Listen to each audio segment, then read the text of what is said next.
I'll tell you what, folks. I'm having the old SARNIE today for my dinner, a quick light lunch while I'm watching the racing. I nearly choked on it. Let me put the bins on and let me give you some names and tell me if you know the common thread that runs through these. I'll just give you a couple of names. You horse racing aficionados will know some of these and you might know where I'm getting to. Rainbow Quest, St Nicholas Abbey, Sea of Class, Roaring Lion, One for Arthur. 4 on the flat, 1 over the jumps. You've probably heard of them all. Have you? I'm sure you have. I've got the telly on today, meeting the old SARNIE, and I'm not really paying attention because it's in between races. I know Francesca's on there, and she's on about an horse, and she's saying about, I don't know what the horse was. It could have been Amish, might not have been. I'm not sure what the horse was. It was about time of Amish's race, to be honest with you. Oh, yeah, she said it's had colic, but it's got operated on, and they took out, everything's sorted now. She said, for those that don't know it, colic is like a bad tummy ache. What? A bad tummy ache? She's been brought up in a racing family. She's old Luca's daughter, isn't she? She's rode herself. A bad tummy ache? It kills horses. It can kill horses easily, especially if it goes untreated or it goes miss. They miss it. Some even with treatment die. I couldn't believe it. I'll give you 5 horses that have died of it, to be honest with you. I'll give you 5 names.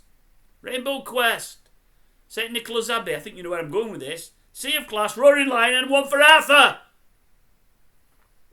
I'll give you the first couple I wrote down. Roaring Lion, was it Gosden? I think it was. Sea of Class, Agus, I'm sure it was. Go and tell Gosden and Agus the horses had a bit of a bad tummy ache and see how they take it. A bad tummy ache?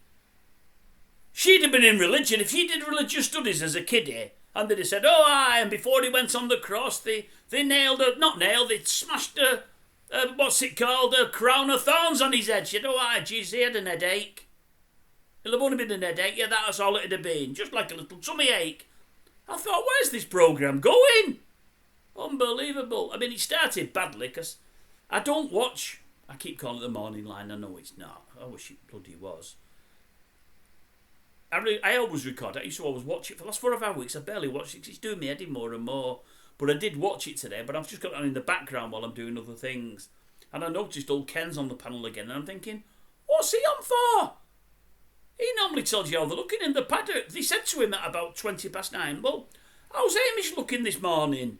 And your man, the one from Baldings that won the race? He said, I don't know. They're still in the racing boxes. They're on their way to the course. They said, that's your job. He said, I know, but it's 4 or 5 hours early. How am I going to know? I'm making that up, folks, as it turns out. They did say to him, somebody said on Twitter, how come you're on it? Have you got this gig in the morning? What's that all that about? He said, well, they was going to bring a woman on this, but Judy Love, she was busy. She's got stuff to do on Loose Women. Then they looked at Andy Peters. He's got stuff to do on Lorraine or GMB in the morning. So they picked me. I know what you're thinking.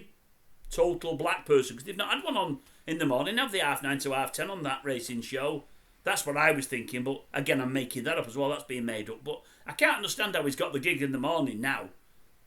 They're desperate for it. Get anyone on there, aren't they? Don't matter who they are or what they do. His job's in the paddock to let us know how they're looking. He mentioned about 4 horses today. They all got battered. Battered. He's hopeless. He really is hopeless. Well, I'm not saying he's hopeless. He's probably a decent fella, but I don't know how he's got that gig in the morning. I don't. But still, I'd rather that than what she said today, old, what's her name, Francesca. A bellyache. And I'm thinking, she's been brought up on racing.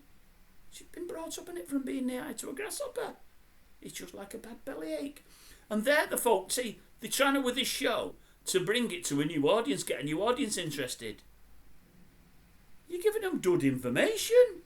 You want to be saying it's something really, really bad, and if it's not treated in horses, it kills plenty of them. It's one of the worst things that can happen to an horse.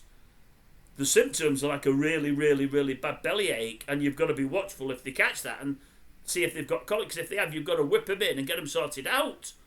Or you've got to get them on a course or something or other to try and sort it out. Oh, colic is just like a bad bellyache. Horses are dying of it, man. I mean, you're not a man, but you don't say woman, do you? Anyway, absolutely hopeless.